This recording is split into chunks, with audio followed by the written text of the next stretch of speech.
Bonjour, bienvenue à cet entretien Schema Publica, le think tank de Schema Business School qui va porter sur la crise du système de santé en France.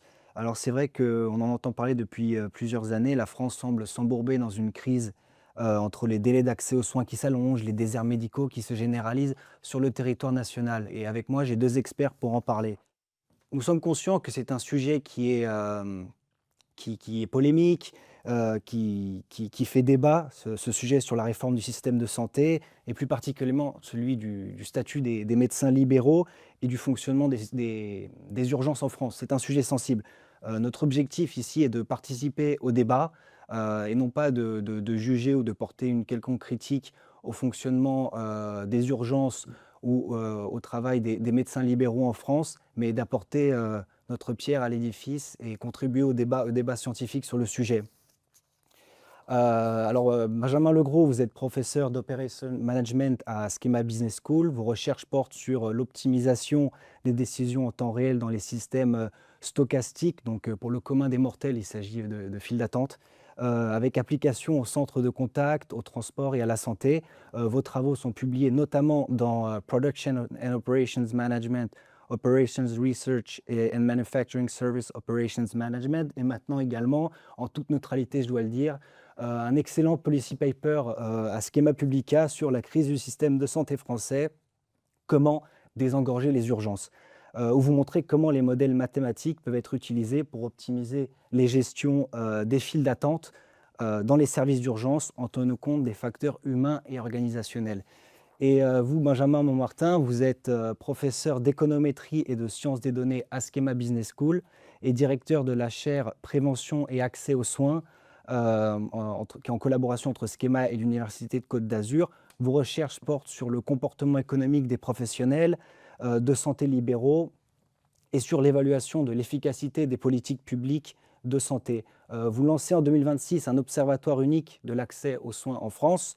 Celui-ci permettra à l'ensemble des parties prenantes de suivre l'évolution de la désertification médicale en France, euh, au niveau national et infracommunal. Vos travaux sont publiés notamment dans Journal of Health Economics, Journal of Economic Behavior and Organization and Geospatial Health. Et vous avez publié bien évidemment également en toute neutralité un excellent policy paper au think tank Schema Publica, qui se nomme Lutte contre les déserts médicaux en France, les avantages de l'installation obligatoire. Vous analysez l'organisation de la médecine libérale en France et l'efficacité des politiques de régulation ainsi que des politiques incitatives pour lutter contre les déserts médicaux en France. Donc, dans vos contributions respectives, vous affirmez que le système de santé français est en crise, mais il faut le dire sous des angles différents. Benjamin Legros, vous abordez le problème sous le prisme de la congestion des services d'urgence. C'est également ce que souligne Jean Della Monica, doyen de la faculté de médecine de Nice, pour qui la congestion dans les services d'urgence serait une des causes de la crise du système de santé en France. Écoutons-le. C'est multiple, hein, les causes, d'engorgement. Alors, il y a des causes qui vont être liées au nombre de patients et à la pathologie de ces patients-là. Il y a des causes qui vont être liées à l'organisation du système de soins, c'est-à-dire que si on envoie aux urgences des patients qui auraient pu voir ou qui ont un problème qui aurait pu être traité en cabinet, bah, ils vont participer évidemment à la congestion des urgences, parce qu'ils vont avoir besoin de temps médical, éventuellement d'un brancard, éventuellement d'une prise en charge, même si elle n'est pas techniquement, complexe. Et donc c'est le nombre qui participe à à la congestion des urgences, pas forcément la sévérité. En fait, c'est important d'avoir ça en tête, c'est que c'est pas forcément des patients graves et c'est pas forcément des patients qui auraient besoin d'urgence. En fait, le mot urgence, c'est qu'il faut aller vite et en fait, aux urgences, il y a beaucoup de médecine, qui va être polyvalente, qui n'a pas besoin d'un traitement urgent, qui, s'il y avait, une organisation avec, médecin généraliste, un accès heu, à une prise en charge qui éviterait d'aller aux urgences, en fait, en fait, on pourrait décongestionner une partie des urgences parce que toutes les pathologies ne sont pas urgentes aux urgences. Jean Della Monica nous explique, qu'un facteur derrière la congestion des urgences serait lié à des patients qui se rendent aux urgences alors qu'ils ne devraient pas s'y trouver. Nous faisons donc visiblement face à un problème d'afflux, trop important. Benjamin Legros, est-ce que vous posez le même constat dans votre recherche? Oui, tout à fait, je partage le constat. Et d'ailleurs, si on se réfère au rapport de l'adresse de 2023, donc le plus récent sur le sujet, on a bien une augmentation de la demande d'environ 13% par jour, donc ce qui est quand même assez significatif. Et ça se traduit dans des allongements du temps d'attente qui est de plus de 3 heures pour la moitié des patients. Et on a observé effectivement une augmentation de 45 minutes sur 10 ans, ce qui est quand même assez significatif aussi. Alors, parmi les causes, oui, il y a effectivement une augmentation de la demande qui est liée à différents facteurs, en particulier le vieillissement de la population, des épidémies, des choses de ce type-là. Mais c'est lié effectivement aussi à des patients qui ne devraient pas être là. Il faut être clair aussi là-dessus. Et ça, effectivement, on a 21% des patients qui reportent être là faute d'alternative, simplement parce qu'ils n'ont pas trouvé d'alternative ici. Ce pourcentage était à 14% en 2013. Donc on montre effectivement que la question n'est pas seulement de pourquoi on a plus de demandes, mais pourquoi on n'a pas d'alternative. C'est une façon de voir les choses aussi. Et puis après, juste pour nuancer aussi, il y a un vrai problème sur le niveau des ressources. On a effectivement, alors qu'il y a une augmentation de la demande, une baisse du nombre de lits. On a observé effectivement sur 10 ans une fermeture de 43 000 lits, ce qui est aussi assez important. Et puis effectivement une tension sur le personnel. Effectivement, on a un personnel qui est quand même de plus en plus difficile à mobiliser, qui est de moins en moins présent. Et donc effectivement, si d'un côté on a plus de demandes, de l'autre côté on a des ressources contraintes, on observe entre les deux plus de congestion. Et écoutons maintenant Thomas Botrel, anesthésiste réanimateur, ingénieur arts et métiers et doctorant en santé publique et de management des opérations, ainsi que Mathieu Rau, médecin anesthésiste réanimateur, qui estime que la congestion des urgences serait aussi liée à son organisation imparfaite. Écoutons-les. Merci de cette question, effectivement intéressante, je pense. La désorganisation, elle est bon, vécue comme inconfortable, mais on en parlera un peu plus tard. Elle est surtout, je pense, un élément central sur tout ce qui est sécurité des soins, sécurité et qualité des soins. Hem, Plusieurs choses, je dirais, c'est que, effectivement, quand tout devient variable, c'est-à-dire, les lits, les équipes, le timing, il y a une baisse de viabilité des processus, qui est très, très, très notable. Très clairement sur tout ce qui est effectivement prise en charge, que ce soit médicale ou chirurgicale en urgence. On a montré, hein, dans beaucoup de documents scientifiques maintenant que la le délai d'attente et il est très associé justement à la qualité et puis surtout à ce qu'on appelle l'outcome patient, c'est-à-dire le rendu patient, la qualité des soins qui sont prodigués. Donc on parle en général de mortalité, on peut parler de morbidité, c'est-à-dire toutes les complications qui peuvent être associées à l'hospitalisation et qui en général effectivement augmentent quand on augmente, le délai d'accès aux soins et la désorganisation, elle a un impact important, sur ce délai d'accès au système de soins, tout simplement parce que plus le système de soins est désorganisé, effectivement, plus toutes les ressources qui lui sont allouées, ne sont pas focalisées vers le patient, mais sont focalisées justement à une organisation, c'est-à-dire à trouver le bon lit, à trouver, la bonne unité d'hospitalisation, le bon soignant au bon moment, donc c'est majeur sur ce plan. Donc ça dégrade très clairement la sécurité, la continuité, la pertinence des soins. En chirurgie, effectivement, qu'elle soit élective ou urgente, ça, augmente, on va dire, les délais d'accès aux soins sur les chirurgies urgentes. Sur les chirurgies électives, c'est, principalement pourvoyeur de reprogrammation, de changement effectivement du programme opératoire et ça, c'est aussi un élément impactant parce qu'on a montré que les chirurgies qui étaient reprogrammées, c'était des chirurgies qui étaient plus à risque, de se compliquer ou d'avoir des prises en charge qui étaient pas adéquates. Un traitement anticoagulant qui n'est pas arrêté, un patient qui n'a pas suivi le jeûne préopératoire comme prévu. Donc c'est réellement porteur de risque, donc c'est majeur encore une fois de mieux organiser le système de santé pour mieux organiser les soins, pour pouvoir, encore une fois mieux organiser le parcours du patient au sein de l'hôpital, mieux le prévoir. Donc tout à fait d'accord sur le fait que la désorganisation impacte la qualité des soins. La question, c'est comment les urgences se répercutent sur l'hôpital. En fait, ma perception, c'est l'inverse. C'est comment le problème de l'hôpital se répercute sur les urgences. Les urgences, c'est la porte ouverte, c'est un service d'accueil 24 heures sur 24, en nuit profonde, le moins de soucis, vous pouvez venir. De manière assez intéressante, la venue aux urgences et le besoin d'hospitalisation chaque jour, c'est très prévisible. C'est probablement, quand on regarde sur une année, le nombre de patients qu'on a besoin d'hospitaliser aux urgences, une des variables les plus fixes, c'est pas un bon terme, variable fixe, mais les plus constantes. C'est prévisible avec très peu de marge d'erreur, hein. Donc on sait quasiment dans un service d'urgence donné, pour peu qu'il n'y ait pas une catastrophe qui vienne, mais que chaque jour on aura besoin d'hospitaliser, je dis au hasard, une vingtaine de malades. Et c'est quasiment vrai du 1er janvier au 31 décembre. Peut-être avec un petit peu plus l'hiver du fait des épidémies, un petit peu moins l'été du fait des congés ou autres, mais c'est très prévisible. Et en fait, c'est plus la désorganisation de l'hôpital qui bloque l'aval des urgences que l'inverse. Les urgences, c'est pas une contrainte pour l'hôpital. Encore une fois, la prévisibilité est forte. Là où elle l'est moins, c'est dans nos organisations multiples, hein, qui gagneraient à se saisir, des sciences de l'ingénieur pour, optimiser, je ne parle pas là d'optimisation, financière ou autre, je parle vraiment d'optimisation des flux.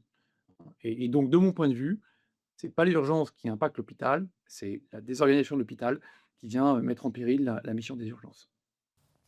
Benjamin Legros, est-ce que vous êtes d'accord sur ce constat d'une désorganisation de l'hôpital, qui mettrait en péril les urgences et comment y remédier? Quelles seraient les solutions selon vous? Alors, on a bien une désorganisation et elle a trois causes. Elle a une cause effectivement qui est l'augmentation de la demande, un surplus de demande qui est assez significatif. Une deuxième cause effectivement qui est le manque de lits, fermeture, donc manque de ressources. Et une troisième cause, celle sur laquelle je travaille, qui est effectivement l'organisation des flux, l'organisation et la gestion des flux. Donc au niveau des solutions, je donnerai effectivement trois priorités, puis je rentrerai dans les détails un petit peu après. Déjà effectivement, mieux gérer les lits en aval. Ça c'est effectivement un point important, en particulier avoir une meilleure visibilité sur le moment où les lits vont se libérer. Et effectivement avoir des systèmes numériques qui permettent de le visualiser, c'est un point effectivement important. Ensuite, trouver des alternatives, c'est-à-dire gérer le flux en amont, en particulier peut-être réserver des créneaux dans la médecine de ville pour la médecine non programmée, ça permettrait effectivement de désengorger. Et peut-être penser à des solutions du type fast track, un peu sur le mode de ce qui se fait dans les aéroports, où effectivement les patients qui ont des choses non vitales, des problèmes non vitaux ou des urgences moins urgentes, si on peut dire, pour avoir des systèmes un peu plus rapides de passage. Ça, c'est une chose, effectivement. Et après, effectivement, repenser aussi le rôle des personnels. C'est-à-dire, éventuellement, faire monter en compétences et en responsabilité le personnel infirmier pour qu'il puisse effectivement participer aux soins de façon plus importante et en amont, beaucoup plus en amont du traitement. Merci Benjamin. Écoutons maintenant Mathieu Rau, médecin anesthésiste réanimateur, qui estime aussi qu'une autre source de la désorganisation aux urgences serait de mauvaises conditions de travail du personnel. Écoutons-le. Alors c'est une question tellement difficile, et là aussi je pense qu'il n'y a pas une réponse, mais probablement un faisceau de réponses. Je partirais de ce qui fait, je prends le sens inverse. Qu'est-ce qui fait rester les gens à l'hôpital? Ce qui fait rester les gens, les soignants, et on va prendre de manière générale les hospitaliers, mais parlons là des soignants si vous voulez, eh bien, c'est, leur capacité à accomplir la mission qu'ils ont choisie de prendre soin des autres. Dès lors que cette mission est mise en difficulté parce que, ils n'ont pas le temps, parce qu'ils ont l'impression d'être maltraitants, parce que ça devient orthogonal avec, leur éthique personnelle, car, voilà, et qu'ils ont l'impression de ne pas pouvoir soigner, eh ben, ils s'arrêtent. Parce qu'un soignant maltraitant, c'est pas envisageable. Et donc, ce soignant-là peut plus s'accomplir et va chercher un autre endroit pour faire, la mission qu'il ou elle a choisie. Et donc, peut-être que la réponse, elle est à trouver là. Comment on donne aux soignants, non pas les moyens de soigner au sens des moyens, financiers de lit ou autre chose, mais les conditions permettant de soigner? Ben, c'est un ensemble de choses. Laisser penser que c'est simplement un problème d'argent, un problème d'encadrement ou un problème de lit, à mon avis, c'est une erreur. C'est de considérer qu'il y a un ensemble de tout ça.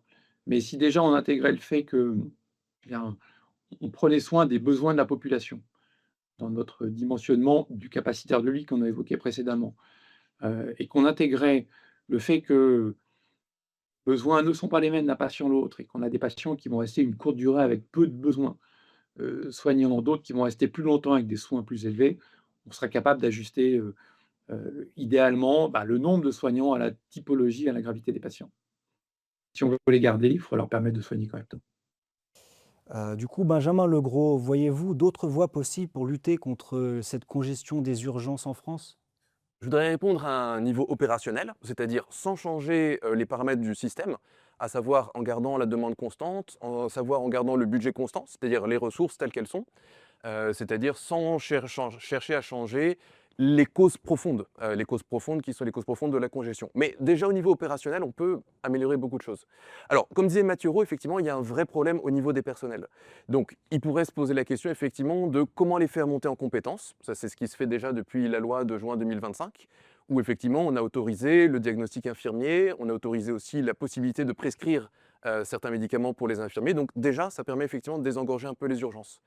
En particulier, il était montré dans beaucoup de modèles que si on prend le flux en amont, c'est-à-dire à l'arrivée, on peut effectivement décharger énormément les urgences à ce niveau-là et justement, effectivement, éviter d'avoir un flux trop important qui arrive vers les médecins les plus qualifiés. Ça, c'est une première piste et c'est certainement celle qui a le plus de potentiel et qui mérite d'être développée davantage.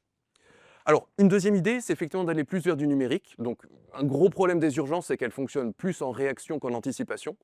Et donc, l'idée, ce serait effectivement d'avoir un visuel de la situation, savoir combien de personnes attendent, ça reste un brouillard, combien de lits sont disponibles, et effectivement, combien on a aussi de ressources, de façon très générale. Salle d'opération, médecins, personnel infirmier, etc. Ce visuel-là, on ne l'a pas complètement. Donc, et l'idée, c'est de se dire que si on a un système observable, on prendra nécessairement des meilleures décisions que si un système est non observable. Après, il faut rester modéré là-dessus. Sur le court terme, on ne risque pas d'avoir forcément des gros gains de performance sur ce genre de choses.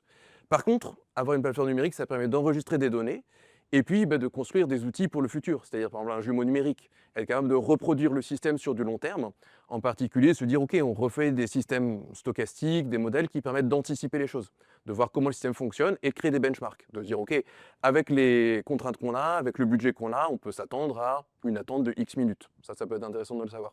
Et puis de faire des tests pas sur du réel, mais des tests sur des simulations, et se dire, par exemple, si on a une épidémie, si on a une salle d'opération qui ferme, etc., les choses vont aller mal, mais à quel point elles vont aller mal, et c'est bien de pouvoir le quantifier. Ou éventuellement, si on doit faire des investissements. Si on fait des investissements, on peut se dire, OK, on veut ouvrir une salle d'opération en plus ou autre, qu'est-ce qu'on peut espérer comme gain supplémentaire en termes d'attente? Donc des benchmarks, des moyens d'observer. Donc ça, c'est un peu l'utilité des jumeaux numériques, pas forcément sur le court terme, mais plutôt sur l'anticipation et sur le long terme. Et puis après, une troisième piste, ce serait d'aller plus dans la direction management des opérations, se dire, OK, il y a plein d'outils qui ont été créés sur la gestion des flux, qui ont été appliqués dans différents systèmes qui ne sont pas des hôpitaux, par exemple les aéroports. Ça, c'est le modèle d'aéroport, c'est un modèle qu'on pourrait tenter de reproduire sur l'hôpital, se dire, c'est comme s'il y avait un embarquement, un traitement et un débarquement, donc c'est un peu le même système si on regarde les choses de loin, ou les centres d'appel, ou les gares de train, ça peut être reproduit un peu. Sauf que dans les systèmes de santé, on a quelque chose de structurellement différent. C'est-à-dire déjà on a des médecins. Donc les médecins ne regardent pas les flux, ils regardent les individus.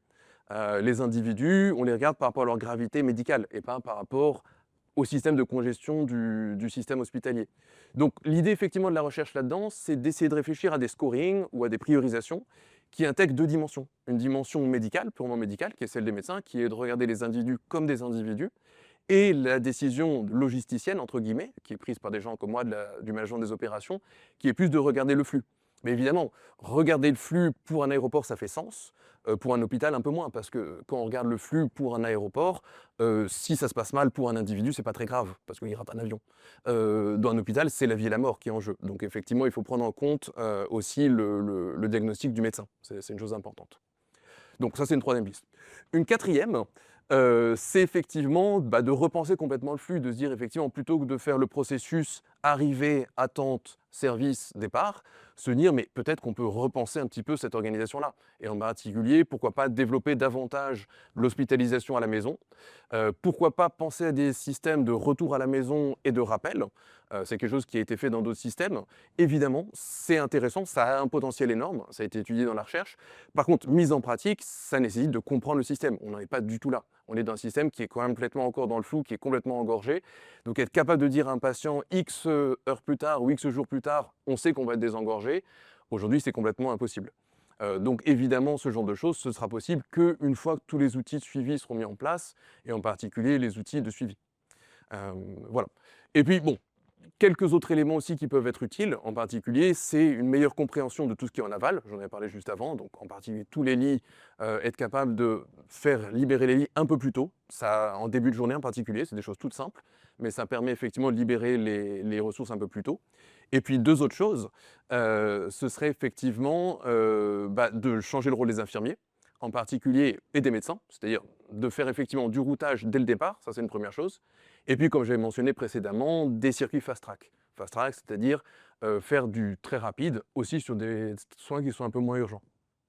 Merci Benjamin Legros, beaucoup de solutions très concrètes. Écoutons aussi Thomas Botrel, qui propose des solutions pragmatiques pour fluidifier les urgences en France. Bah, moi, je crois beaucoup justement à la prédiction des parcours. Je pense que c'est un élément important. Je pense que le parcours est un élément important. Parce que prédire le parcours, encore une fois, c'est prédire les ressources, c'est prédire aussi l'impact sur le patient d'un délai d'attente, d'une prise en charge qui serait inadéquate. Donc je sais que l'on travaille beaucoup sur un projet justement de jumeau numérique des parcours de soins. On s'intéresse aux parcours de soins chirurgicaux urgents, principalement, pour lesquels on essaie de prédire justement à l'arrivée du patient, quelles sont les ressources qui vont être impactées. Ça nous permet en fait tout simplement d'avoir une vision, on va dire prédictive, de la saturation du système de soins. Je pense que ça, c'est un élément important, avoir, encore une fois, une aide à la décision pour le praticien, c'est-à-dire, qui est-ce qu'on priorise sur la prise en charge, initiale, qui on permet d'accéder à une ressource qui serait rare, en premier, qui va le plus en bénéficier. Ça, c'est probablement des éléments qu'on doit de plus en plus réfléchir. Je pense que le médecin il avait l'habitude de réfléchir avec, des moyens entre guillemets «illimités», avec une organisation qui était quand même assez, peu, optimisée. Donc petit à petit, il va devoir aussi rentrer dans ces notions et comprendre qu'effectivement le soin, c'est certes, enfin c'est des moyens quand même importants, qui sont mis en jeu, financiers, en temps aussi soignant. Donc il va falloir apprendre à rationaliser, je pense, tout ça parce qu'encore une fois, on ne pourra pas faire, différemment. La deuxième chose, mais je pense que ça commence déjà à être, relativement développé, mais il faut probablement encore l'accélérer, c'est tout ce qui est hospitalisation à domicile. Le fait de ne pas rester hospitalisé ou rester hospitalisé le moins longtemps possible. Ça probablement que ça bénéficiera, des nouvelles technologies, hein, qu'on voit apparaître. C'est-à-dire que, on peut très bien envoyer à la maison un patient avec un bracelet, c'est maintenant des dispositifs qui existent, hein. Un bracelet qui permet de prendre la tension, la fréquence cardiaque, la saturation et donc plus forcément besoin d'être surveillé, à l'hôpital, mais possiblement être surveillé à domicile avec une télésurveillance, qui ensuite amène vers, une unité de surveillance, qui serait soit hospitalière, soit extra-hospitalière. Donc il y a probablement, possibilité aussi de désengorger grâce à ça. Ça je pense que c'est le deuxième élément, important. On doit beaucoup travailler aussi sur les unités de long séjour qui sont des unités de, par exemple, soins suite rééducation, qui sont des unités en général, qui manquent, dans notre système de soins. On a du mal à faire sortir nos patients, que ce soit en hospitalisation conventionnelle, de réanimation, parce qu'en général, certains patients qui sont soit comorbides, soit plus âgés, soit moins aidés à domicile, peuvent avoir besoin de réhabilitation longue et ça nécessite pas forcément de soins d'hospitalisation. Mais des endroits par contre où peuvent être effectivement, correctement pris en charge sur le long terme. Donc ça peut être encore une fois soit de l'HAD, soit des soins de suite rééducation, des choses de ce type. En tout cas, on doit penser le parcours un peu plus globalement que l'hôpital qui pour l'instant, encore une fois, est un peu l'élément central de la prise en charge. Donc articuler, soins à domicile, aux soins hospitaliers, soins de rééducation. Ça, c'est probablement, un élément très important. Maintenant, je me tourne vers vous, Benjamin Montmartin. Vous qui avez travaillé sur les déserts médicaux en France, voyez-vous un lien entre la médecine libérale et l'engorgement des services d'urgence en France? Alors merci Sean pour cette question. Donc oui, il existe un lien très étroit entre la médecine de ville et la médecine hospitalière, et particulièrement sur le lien entre l'offre de premier recours et l'activité des services d'urgence. Donc on a effectué avec l'UFC Que Choisir une étude qui portait sur 600 services d'urgence entre 2013 et 2020, et on montre clairement qu'une contraction de l'offre libérale induit une augmentation de l'arrivée aux services d'urgence. Donc ainsi, on a un lien très clair entre baisse de la densité des professionnels de santé libéraux et activité des services d'urgence. Donc ça indique quoi? Ça indique que lorsque l'accès à la médecine de ville se dégrade, une partie des patients finalement se reportent vers les services d'urgence. Ça ne veut pas dire que les services d'urgence sont le lieu le plus approprié pour eux, mais c'est certainement celui qui est le plus accessible. Et donc, ça confirme un petit peu les constats qui ont été développés à la fois par Benjamin et également Jean Della Monica sur le fait qu'une partie des patients qui arrivent aux urgences ne sont pas en urgence. Mais c'est le seul lieu qui leur permet de trouver une réponse à leurs problèmes. Donc l'adresse a bien mis en évidence ceci, puisqu'en 2023, il y avait 21% des répondants à leur enquête qui indiquaient être au service d'urgence parce qu'ils n'avaient pas pu consulter leur médecin généraliste ou avoir un rendez-vous dans les temps impartis, contre seulement 13% en 2013. Donc finalement, la saturation des services d'urgence, elle ne peut pas être analysée indépendamment de l'offre en médecine libérale. Parce que finalement, le problème, c'est que l'incapacité, je dirais, du système ambulatoire à répondre aux besoins dans les bons délais auprès des patients, eh bien, implique un réel problème. Donc, finalement, c'est dans cet espace, si je puis dire, celle du soin non programmé, semi-urgent, ou en tout cas qui nécessite une intervention relativement rapide, que la baisse de l'offre libérale alimente le report vers les services d'urgence. Donc, finalement, le constat souvent fait par les médecins urgentistes sur le fait que trop de patients arrivent et que ce sont des patients qui ne sont pas adaptés aux besoins des services d'urgence, eh bien, il doit être reformulé, je pense, avec précision. Il ne s'agit pas seulement d'une mauvaise orientation des patients, mais finalement une défiance croissante de la médecine de ville à absorber une partie de la demande de soins non programmés.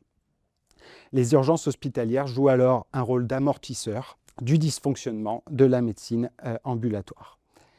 Donc, finalement, on ne peut pas, je pense, traiter la problématique de l'engorgement des services d'urgence uniquement en se focalisant sur une vision hospitalière, mais également en essayant de restaurer finalement les capacités de la médecine de ville à répondre aux besoins de soins non programmés. Merci Benjamin Montmartin. Comme on le voit, c'est un sujet complexe auquel nous faisons face. Écoutons également Jean Della Monica qui nous explique que pour lutter contre la congestion hospitalière, il faudrait redéfinir le rôle des médecins libéraux et leur implication dans l'hôpital public en France.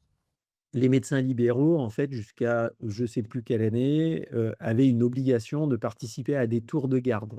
Mais ce n'était pas des tours de garde dans l'hôpital public. Ils participaient à un tour de garde, ce qu'on appelle de permanence des soins ambulatoires. C'est-à-dire que dans un quartier, les différents médecins s'organisaient pour que le lundi, la nuit, les gens puissent appeler celui-là, le mardi, un autre, le mercredi. Et donc, en fait, euh, de faire que les médecins puissent participer ou doivent participer à une permanence de soins ambulatoires. Les soins ambulatoires, c'est ceux qui sont par définition pas à l'hôpital. Alors oui, c'est une évidence que ça peut participer à désengorger les urgences parce que la pathologie qui est nocturne, on va dire, prise en charge par un médecin qui se déplace au chevet du patient et qui peut régler le problème et qui donc évite une hospitalisation ou en tout cas un déplacement aux urgences, oui, ça, évidemment, ça peut participer à décongestionner. Mais cette permanence de soins ambulatoires, elle a été progressivement. Alors, l'obligation n'a plus été faite à ces médecins-là, mais il y a une bonne raison, c'est que pendant plusieurs années, ils n'ont pas été suffisamment nombreux pour assurer cette permanence des soins ambulatoires. Et donc, d'imposer à des médecins qui travaillaient déjà énormément en journée de devoir en plus être réveillables la nuit sur des gardes, forcément, à un moment, ça n'a pas été tenable. L'augmentation du nombre de médecins va probablement permettre de réévaluer cette interdiction, pas cette interdiction, en tout cas cette non-obligation pour les médecins de participer à la permanence des soins ambulatoires. Après, c'est pas nécessairement que eux doivent venir dans l'hôpital. Le métier d'urgentiste, c'est devenu un vrai métier, hein. Avant, c'était des médecins, notamment des médecins généralistes qui faisaient tourner les urgences des hôpitaux. Maintenant, c'est un diplôme d'études spécialisées, hein, la médecine d'urgence, avec les urgentistes ont vraiment monté en compétences. et on a besoin d'eux pour assurer les urgences de l'hôpital. On en a parlé tout à l'heure avec de la pathologie qui peut être très grave et de la pathologie qui peut être moins grave, mais en tout cas, ils ont ces compétences-là, très, très larges. L le médecin, généraliste qui est dans son cabinet, il a toutes les compétences pour prendre en charge, des patients non seulement sur le jour et la nuit, à condition qu'il y ait pas cette sévérité-là. Donc vous comprenez, c'est pas nécessairement d'amener les médecins généralistes à revenir faire des gardes aux urgences, c'est plutôt la réflexion de dire, le médecin généraliste qui travaille la journée, dans son quartier, remettre en place des tours de garde, donc la permanence de soins ambulatoires, gérés par eux au lieu dans leur cabinet. Ça a potentiellement un intérêt. Mais ça s'est arrêté pour des raisons d'insuffisance de personnel pour pouvoir faire tourner ces listes de garde, hein. Je reviens vers vous, Benjamin Montmartin. Selon vous, par quel mécanisme les médecins libéraux influencent-ils la congestion des services d'urgence, et les déserts médicaux en France? Alors, selon mon point de vue, il y a évidemment tout un tas de facteurs, mais j'aimerais ici me focaliser sur les trois principaux selon moi. Le premier, je dirais que c'est le temps de travail effectif des médecins libéraux. Le second, évidemment, eh bien, c'est le choix du lieu d'implantation, hein, du lieu d'exercice. Et finalement, un dernier qui fait quand même assez débat aujourd'hui, c'est l'importance des dépassements d'honoraires. Alors, sur le temps de travail effectif de la médecine libérale, je pense qu'il y a deux éléments assez importants, caractéristiques, qui sont à l'œuvre aujourd'hui. C'est des sujets évidemment aussi sensibles et je les pose vraiment en toute objectivité de ce qui est rapporté. Alors, le premier, c'est évidemment un, un événement très important, un changement très, très structurel, qui est la féminisation finalement de la profession. Donc, juste pour donner quelques chiffres, l'adresse aujourd'hui nous dit qu'il y a 50% finalement des médecins qui sont femmes, contre 42%, 41% pardon, en 2012. Et par exemple, chez les généralistes, elles sont même en majorité, parce que ça représente 52,4%. Alors, cette transformation, elle a une importance. Pourquoi? Parce que dans les enquêtes qui sont menées, il apparaît qu'en moyenne, hein, encore une fois, l'activité des femmes médecins est inférieure à celle des hommes, hein, 59 heures pour les hommes, 53 heures pour les femmes. Et donc, forcément, ça induit une baisse de l'offre si finalement la profession se féminise. Bon, ça a d'autres avantages et je reviendrai dessus par ailleurs. La seconde évolution majeure, et je pense que ça, beaucoup de patients le constatent aussi, c'est l'évolution des préférences d'exercice des médecins libéraux. Et là, vous avez une grosse documentation, notamment du Conseil national de l'ordre des médecins, qui montre finalement qu'aujourd'hui, et notamment chez les nouveaux médecins qui s'installent, eh bien qu'il y a un fort besoin d'équilibre entre vie professionnelle et vie personnelle, qui était moins le cas finalement dans les cohortes précédentes. Par exemple, on a un constat qui est très clair et reporté par ce Conseil national dans différents départements, qui est par exemple aujourd'hui une fermeture de plus en plus systématique finalement des cabinets le samedi, ce qui n'était pas le cas auparavant. Donc ça implique effectivement aussi une difficulté croissante pour les patients, notamment les patients actifs. Pourquoi? Parce qu'ils doivent souvent prendre sur leur temps de travail pour aller consulter leur médecin généraliste, puisque celui-ci n'est pas disponible le samedi. Donc ça, c'est vraiment des évolutions qui font que l'offre, on va dire, ambulatoire de la médecine de ville se contracte. Ensuite, le deuxième point, je pense, qui est important, c'est finalement les choix d'implantation des médecins libéraux, puisqu'il y a beaucoup, comme vous le savez, de discussions autour de la régulation de l'installation des médecins libéraux. Alors, je pense que pour comprendre ce sujet, il faut déjà analyser quelles sont les priorités, qu'est-ce qui explique finalement les décisions d'installation. Alors, selon encore une fois le CNOM, le Conseil national de l'ordre des médecins, finalement, les premiers facteurs qui expliquent la décision d'installation, c'est la proximité familiale, c'est la capacité pour le conjoint à avoir un emploi, c'est la proximité des transports, en fait, tout ce qui est aménité, ce qui est totalement compréhensible. Ensuite, les deuxièmes facteurs, ce que j'appelle facteurs de second ordre, c'est finalement justement les pratiques d'exercice, c'est-à-dire la présence d'autres professionnels de santé, la proximité d'un hôpital, la possibilité de travailler dans des maisons de santé pluriprofessionnelles, etc. Donc, ces deux facteurs qui sont les plus importants pour expliquer l'installation des médecins libéraux, évidemment, favorisent l'installation dans une métropole, très logiquement. Ensuite, le dernier élément qui a un impact beaucoup plus faible sur les décisions d'installation, ce sont tout ce qui est justement, on va dire, les aides financières à l'installation, les incitations, qui, selon à la fois l'adresse et le CNOM, finalement, comptent relativement peu dans les décisions d'installation. Si maintenant on met ça en regard de ce qui est fait par l'État, notamment en matière d'incitation à se localiser, à s'installer dans les zones sous-dotées, essentiellement ce sont des incitations financières, d'aide à l'installation, de rémunération plus élevée pour les activités faites dans les zones sous-denses, d'une part, mais également effectivement le développement de maisons de santé pluriprofessionnelles pour essayer d'alléger, d'améliorer les conditions d'exercice dans les zones sous-dotées.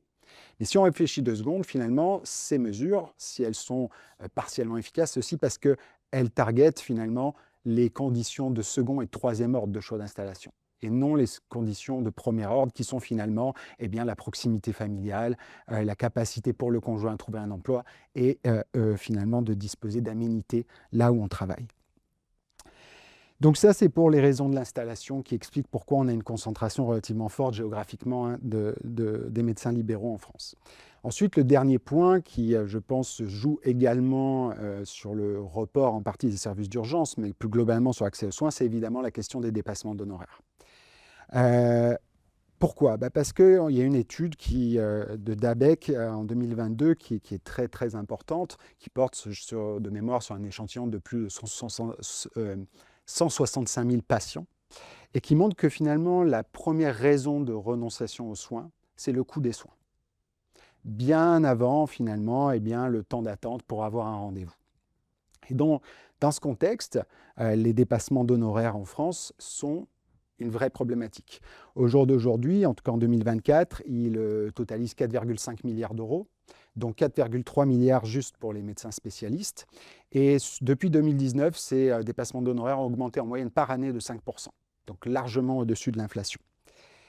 Qu'est-ce que ça signifie ? Ça signifie finalement que les dépenses de santé des patients sont de plus en plus reportées à la fois sur eux-mêmes, mais aussi sur les complémentaires santé. Même si la sécurité sociale rembourse une grosse partie des frais, elle se désengage en partie, mais surtout, tous ces dépassements sont uniquement assurés à la fois par les patients et leur complémentaire santé qui est aussi payé par ces patients. Donc ça veut dire quoi ? Ça veut dire qu'en fait, on a un système où les patients doivent de plus en plus financer leur santé, et donc où on accroît finalement l'inégalité d'accès aux soins et où on a une sélection qui s'opère de plus en plus par le revenu, parce que les coûts augmentent. Et donc, ces dépassements d'honoraires ne sont pas uniquement une contrainte, on va dire, ponctuelle. Ils vont structurer à long terme, socialement, l'accès effectif au système de santé.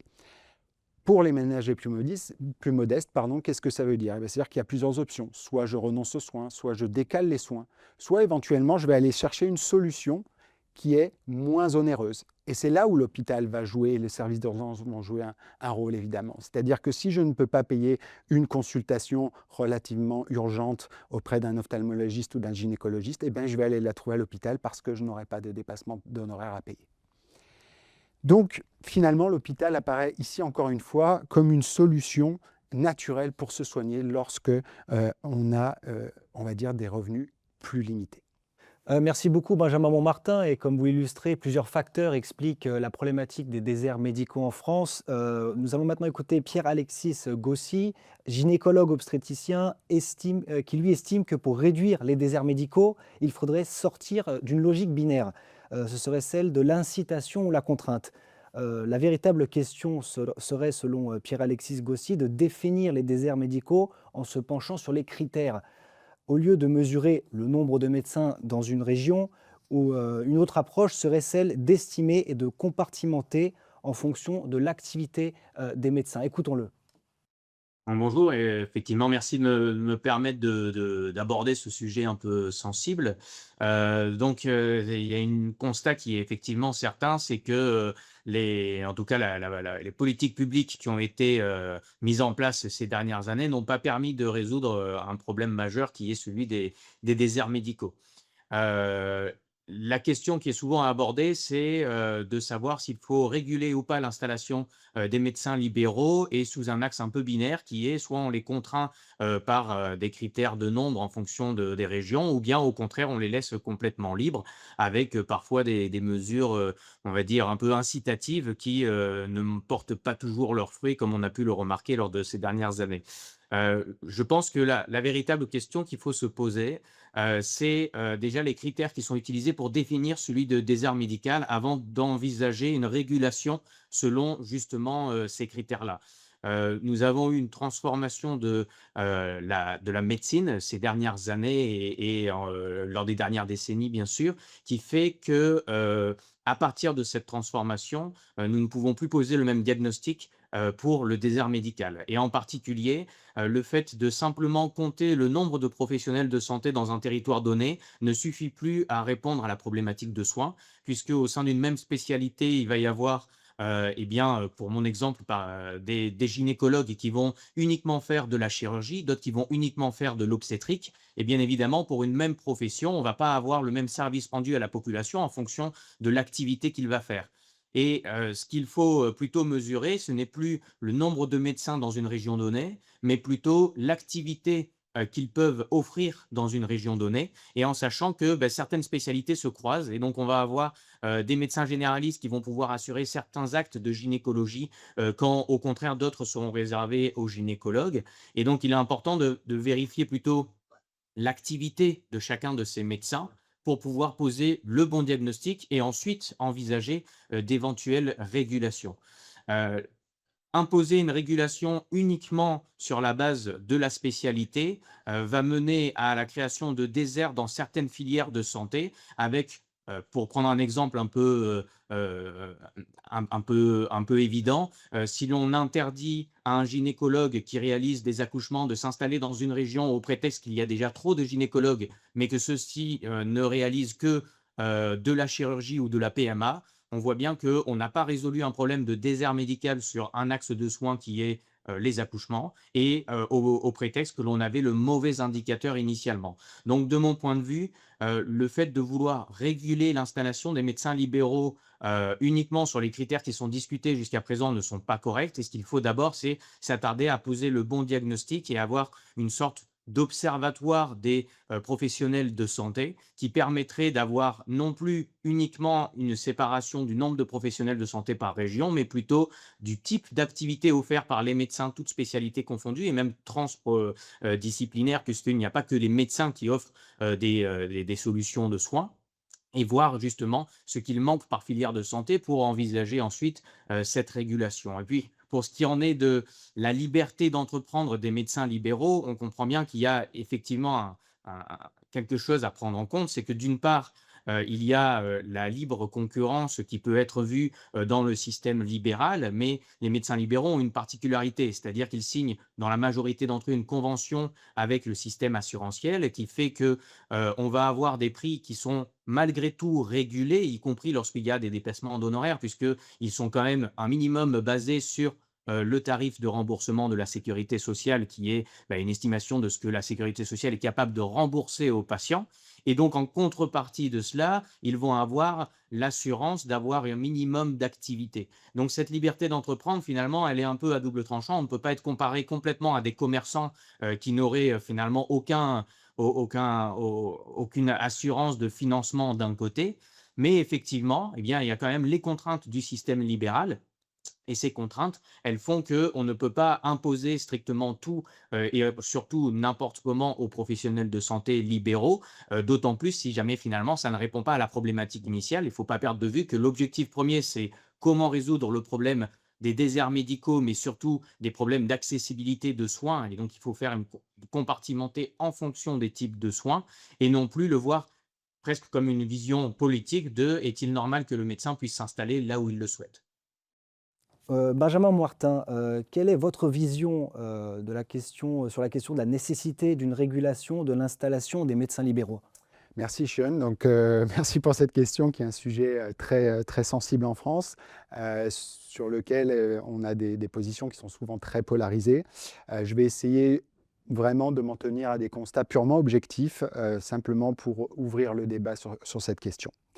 La première des choses, je pense, le premier constat à faire, c'est que malgré la multiplication des dispositifs incitatifs en France pour s'installer dans les zones sous-dotées et attirer les médecins libéraux, depuis maintenant plus de 20 ans, les inégalités territoriales d'accès aux soins restent très importantes et pour la plupart des spécialités s'aggravent. Alors, évidemment, comment on peut expliquer cette efficacité limitée des dispositifs incitatifs actuellement mis en œuvre? Encore une fois, ces dispositifs jouent sur des facteurs de second et troisième ordre dans le choix d'installation des médecins. Donc forcément, ils ne peuvent qu'avoir, entre guillemets, des impacts limités. Plus globalement, ce que j'aimerais dire aujourd'hui, c'est que pour que des mécanismes incitatifs produisent des effets, il faut que le comportement des acteurs touchés se modifie, joue avec ces incitations. Et ça, en économie, c'est très clairement montré que ça marche bien lorsqu'on analyse des marchés concurrentiels. Le fait est que la médecine libérale en France n'est pas un marché concurrentiel pour plusieurs raisons. La demande est très largement financée par la sécurité sociale d'une part et les complémentaires santé. Ensuite, comme on l'a vu, les choix d'installation des médecins libéraux dépendent de nombreux facteurs qui ne sont pas monétaires finalement. Et puis, un autre point qui est très central et sur lequel je travaille, finalement, la fixation des prix dans les services de santé ambulatoires n'est pas concurrentielle non plus. Donc forcément, des incitations, on va dire, monétaires, ont peu d'effet dans ce contexte. Alors, ensuite, la question, c'est est-ce qu'il faut en conclure que la régulation, finalement, c'est la panacée? Non. Mais ce que j'aimerais dire, c'est qu'il faut au moins, et en tout cas les faits invitent à ne pas sacraliser la liberté d'installation comme un principe d'organisation, ce qui est le cas aujourd'hui. Pourquoi? Parce qu'on a d'autres professions libérales qui font déjà l'objet de règles de conventionnement plus strictes, notamment, je peux citer les chirurgiens dentistes ou les sages-femmes, notamment dans les zones surdotées. Et les chiffres de l'adresse, qu'est-ce qu'ils montrent? Ils montrent que pour ces deux professions de santé, on voit une amélioration ces dernières années, de l'accès aux soins. Ce qui n'est pas le cas, par exemple, pour les médecins généralistes qui continuent à se dégrader. Alors évidemment, ça ne prouve pas à lui seul que la régulation qui est imposée, entre guillemets, aux sages-femmes et aux chirurgiens dentistes explique totalement cette amélioration, mais en tout cas, ça montre qu'une organisation plus structurée peut produire des effets positifs. Enfin, et ça c'est vraiment issu de mes recherches, et un point qui me paraît très important, qui est le fait que finalement, il faut comprendre l'incidence aussi de l'inégale répartition des professionnels de santé libéraux sur le territoire, et notamment leur concentration géographique. J'ai publié un article en 2023 qui traite justement de la dynamique de prix des médecins libéraux en France. Et qu'est-ce qu'il apparaît? Il apparaît que plus les médecins sont concentrés sur un territoire, plus les dépassements d'honoraires sont importants. Si on met ça en regard d'un autre fait très documenté, qui est le fait que dans les zones surdotées, l'activité moyenne d'un médecin libéral est plus faible que dans les zones sous-dotées. Eh bien, on peut faire un constat très clair qu'aujourd'hui, en laissant finalement une parfaite liberté d'installation, eh bien, il y a des zones qui sont surdotées en médecins avec des dépassements d'honoraires très élevés. Et ça implique un autre problème, pour moi en tout cas, de cette liberté pure d'installation, qui est que même dans des zones très dotées, on va créer une inégalité très importante et peut-être même plus importante d'accès aux soins pour la population locale. Pourquoi? Parce qu'il y aura moins d'actes réalisés par médecin et à des tarifs plus élevés. Donc évidemment, les populations les plus fragiles de ces territoires surdotés auront encore moins d'accès aux soins par rapport aux gens plus aisés. Merci Benjamin Montmartin. Écoutons maintenant Pierre-Alexis Gossy qui lui estime que dans un monde idéal, préconiser le transfert de compétences permettrait d'améliorer l'accès aux soins des patients. Il donne l'exemple de son propre cas, qui est celui de la gynécologie. Dans la réalité, il pense que c'est plus complexe. Il faudrait plutôt estimer la répartition des sages-femmes et des gynécologues obstétriciens sur le territoire en créant un observatoire évolutif qui mesure les activités de santé des professionnels pour savoir qui fait quoi et comment réorganiser le système en conséquence. Écoutons-le. Alors, très clairement, effectivement, si on pouvait repartir d'une copie complètement blanche, la vision d'une sage-femme qui pourrait être finalement l'interlocutrice de premier recours dans la vie d'une femme, s'assurer qu'on ne sort pas du cadre de la physiologie et pouvoir en référer dès que nécessaire en cas de situation pathologique au gynécologue obstétricien, effectivement que ça permettrait de fluidifier le parcours puisque on répartirait les différentes tâches de suivi médical de la vie d'une femme et on aurait donc une résolution aussi d'un manque d'effectifs actuels de professionnels de santé, puisque cela permettrait d'avoir des sages-femmes facilement accessibles et des réseaux de soins qui permettent très rapidement, lorsque cela le nécessite, d'aiguiller directement les patientes vers les gynécologues. Mais il s'agit là, encore une fois, d'un monde idéal où on repartirait d'une copie blanche. Il y a en France énormément de patientes qui sont très attachées à consulter en premier recours un gynécologue obstétricien. Encore une fois, on a demandé au gynécologue obstétricien d'assurer cela pendant des années. Et donc, il est difficile du jour au lendemain de l'imposer, en tout cas, à la fois à la population, c'est le premier point, et puis également aux professionnels de santé. Pour l'accessibilité aux soins, eh bien, la question qui va se poser, c'est avons-nous une meilleure répartition des sages-femmes sur le territoire que des gynécologues obstétriciens? Il se trouve que, effectivement, du fait de l'augmentation récente du nombre d'étudiantes sages-femmes et donc du nombre de sages-femmes diplômées, il y a probablement des différences dans la répartition par rapport aux gynécologues obstétriciens. Néanmoins, on va retrouver exactement le même problème que ce que l'on retrouvait initialement pour la question de régulation de l'installation. Une sage-femme qui ne fait que du suivi de grossesse et éventuellement de la rééducation du postpartum, elle ne va pas pouvoir assurer le même travail qu'une sage-femme qui effectue des consultations de suivi en dehors d'une grossesse. Et donc, il faut là encore avoir un observatoire à disposition qui puisse mesurer exactement l'activité de chaque professionnel de santé pour être certain que ces modifications de vision du système de santé en France répondent bien à la problématique qui est posée initialement. Et cet observatoire, il se doit d'être finalement évolutif, étant donné qu'on le voit bien, s'il y a encore quelques années, compter le nombre de médecins par département ou par ville permettait d'avoir une vision des déserts médicaux. Aujourd'hui, ce n'est plus du tout valable puisque c'est par filière de soins qu'il faut raisonner. Et probablement que dans 5 ou 10 ans, l'observatoire que l'on aura mis en œuvre devra modifier ses critères d'inclusion enfin, ses critères ces indicateurs de manière à pouvoir s'assurer qu'on corresponde bien aux attentes de la population. Écoutons également Jean Della Monica sur l'impact de la réforme du numerus clausus de 2020. Alors, évidemment, le nombre de médecins formés sur le territoire, c'est un dénominateur qui est majeur dans l'accès aux soins. Après, il y a le nombre de médecins formés, mais l'endroit où ils sont installés et leur prise en charge des patients dans leur territoire. C'est-à-dire que actuellement, on n'a pas de régulation du nombre de médecins qui peuvent s'installer sur un territoire. C'est-à-dire qu'on peut avoir des zones où il y a suffisamment de médecins et dans un environnement très proche, une zone où on manque de médecins parce qu'il n'y a pas de répartition qui soit organisée, alors soit au niveau local, régional ou même national. Et donc, effectivement, le numerus clausus qui avait été mis en place dans les années 70-80 est a beaucoup diminué le nombre de médecins qui ont été formés. On a mis beaucoup de temps à revenir sur ce numerus clausus, mais là, actuellement, on peut dire qu'on forme beaucoup de médecins. C'est-à-dire qu'au plus bas du numerus clausus, on en formait 3500 par an. Et là, on a plus que triplé le nombre de médecins formés. Alors oui, il faut 10 ans pour former un médecin, mais on va avoir très rapidement un nombre de médecins qui va être conséquent sur le territoire national.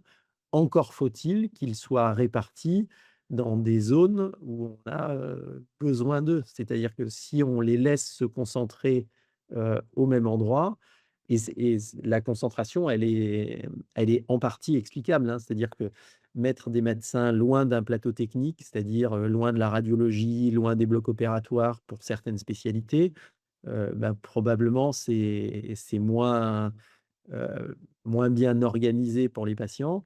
Néanmoins, pour ce qui est de la médecine de proximité, notamment des médecins généralistes, de la biologie, ou des cabinets de radiologie comme il y en avait beaucoup disséminés avant, en France, bah, ça c'est un vrai sujet et probablement alors c'est un pari, hein, mais l'augmentation du nombre de médecins actuels va faire que, bah, ils vont se concurrencer probablement les uns les autres et que, certaines zones qui étaient moins hem, attractives pour les installations de médecins vont le redevenir parce que, chacun, aura besoin de travailler et d'avoir une organisation, qui répondra à un besoin populationnel. Enfin pour terminer cet entretien, Benjamin Legros et Benjamin Montmartin, selon vous, quelles seraient les 3 pistes, pour sortir de la crise du système de santé français? Je me tourne vers vous d'abord, Benjamin Legros. Je verrai 3 points pour sortir de la crise, sans reprendre tous les détails de ce que j'avais présenté précédemment.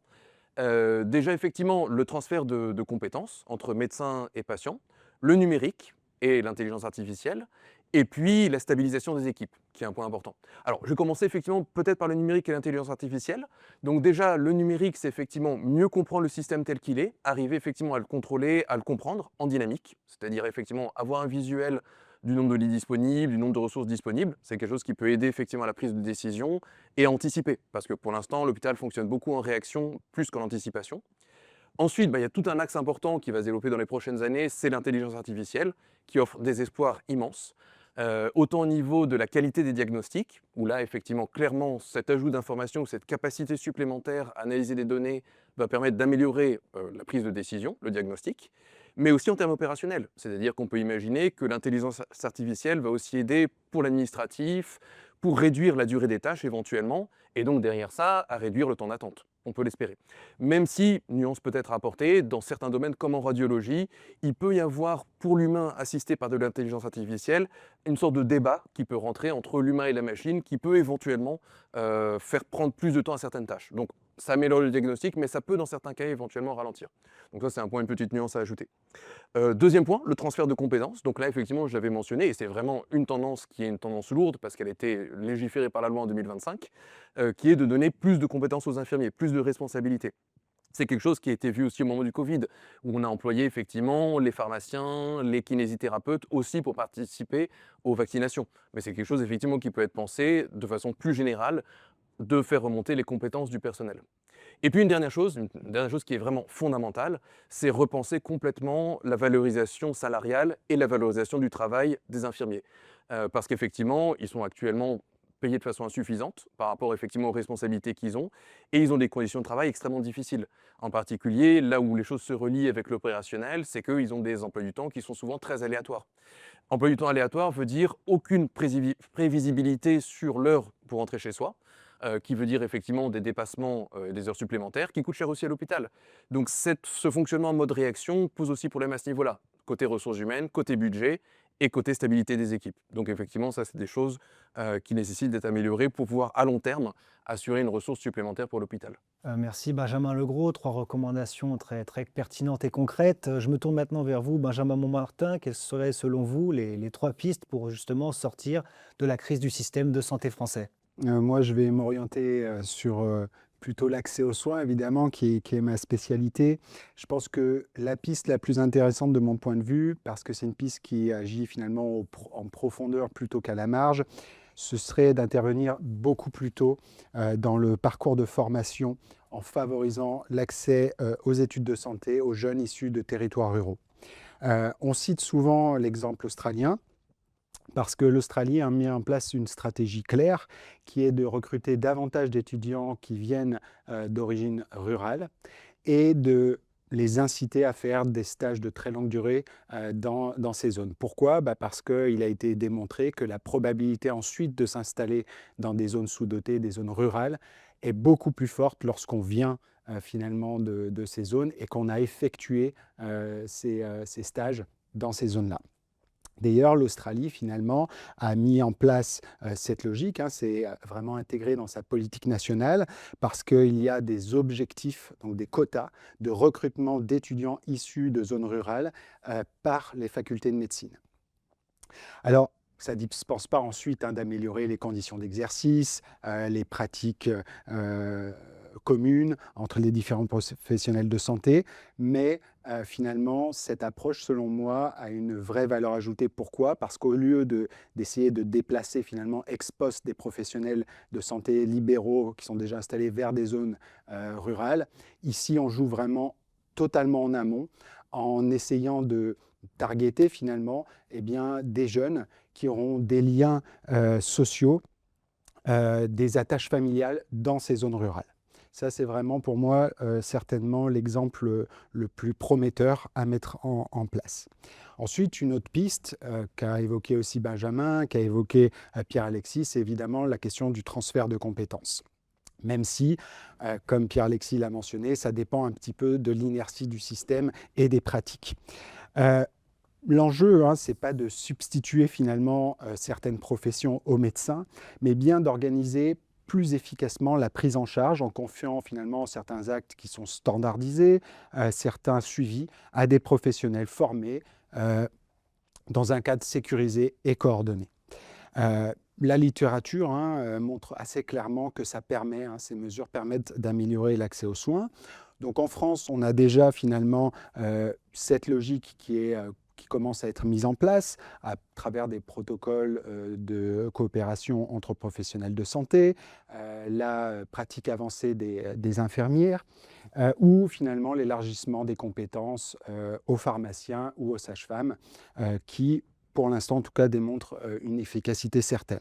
Alors évidemment, le transfert de compétences, ce n'est pas une solution miracle en soi, mais c'est une solution relativement pragmatique, notamment pour les territoires dans lesquels les professionnels de santé libéraux sont très peu nombreux. Ensuite, je dirais que peut-être le dernier élément qui a été évoqué par Jean de la Monica, c'est évidemment d'augmenter finalement le nombre de professionnels de santé, et la fin du numerus clausus finalement va permettre certainement de renforcer finalement le nombre de médecins libéraux, mais il l'a mentionné également, ça sous-tend que ces nouveaux professionnels de santé libéraux, plus nombreux, ne se concentrent pas géographiquement comme c'est le cas encore aujourd'hui. Donc ça, on ne le sait pas, mais c'est évidemment quelque chose qui, à mon avis, permettra à un horizon de 5 à 10 ans, parce que la formation en études de médecine, c'est en moyenne à 10 ans, et bien dans les prochaines années d'améliorer sensiblement l'accès aux soins des patients.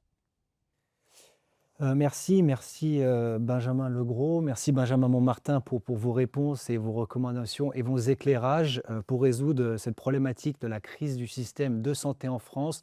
Merci à vous de nous avoir écoutés et vous pouvez retrouver les travaux de Benjamin Legros et de Benjamin Montmartin sur le site web de Schema Publica et n'hésitez pas non plus à nous suivre sur les réseaux sociaux, que ce soit LinkedIn et X Twitter.